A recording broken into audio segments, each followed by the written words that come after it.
Hi everyone, Comic Reviewer here. This time reviewing on Superman, issue 322. Now, as you know, this continues after the Parasite story, and is meant to be the ending point to the storyline to it.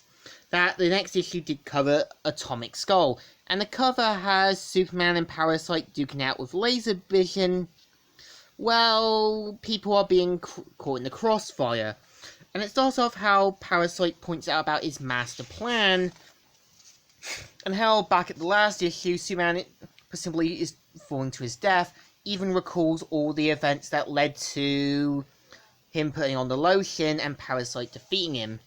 And of course, he kind of figures out what Parasite had planned to do, and pretty much takes off his shoes to get solar radiation to kind of power him back up, which slightly works but knocks him out.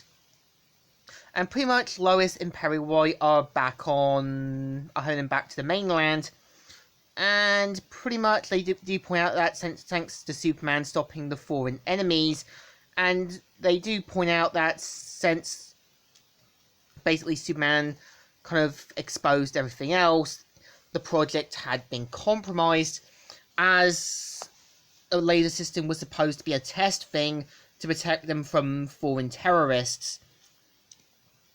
And even points out how Parasite stole the memories of the knowledge of the guy who was working on the laser and that.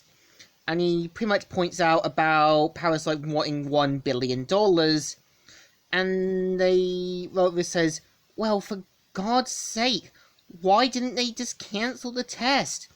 And which he points out that Superman destroyed the control panels, so it'd be a bit pointless. And of course, Superman gets his strength back. Meanwhile, in the area where the controls are, the two MPs end up falling to their death, where Parasite used his X-ray vision to kill them. Superman sees that they're still trying to get Solomon Grundy down, as well as heading back to the Fortress of Solitude, and using a special kind of watch to test his power levels, similar to a scouter from Dragon Ball Z. And, of course, flies to stop Parasite. So pretty much the mayor of Metropolis gives the $1 million to pretty much to stop Parasite. Superman manages to find out where Parasite is, goes into the ocean, tilts the Earth slightly, and this is kind of a moment where they do make Superman a bit too OP. And of course, just as Parasite takes the money, Parasite says, "Superman, you caught me by surprise!" and points out that he's found Parasite's weapon, and pretty much destroys it, but Parasite still has some of his Superman's abilities, ties him up, and points out about the other times that he had stopped him in his other schemes, and how he escaped from a prison planet, and how one of the aliens' weaponry basically made him, give him the knowledge of other abilities and all that, and even surviving after their last encounter in World's Finest. And so even Superman says, "Poor Joseph, all the powers he's absorbed, it's driving him insane." And of course, as Parasite continues gloating, Superman manages to quickly take on Parasite with X-ray vision to X-ray vision, and even duking it at the Metropolis Carnival, and hits one of the roller coaster rides that knocks out Parasite. So he manages to fool Parasite to thinking he's behind it, he's looking away, even though it's Solomon Grundy, and Solomon Grundy takes him down, which is meant to be the Earth 1 version. So of course Superman figures out why Grundy was after his cape, as he wanted to fly like him, and takes him on a planet with slightly limited gravity, letting him be a hero in his own right.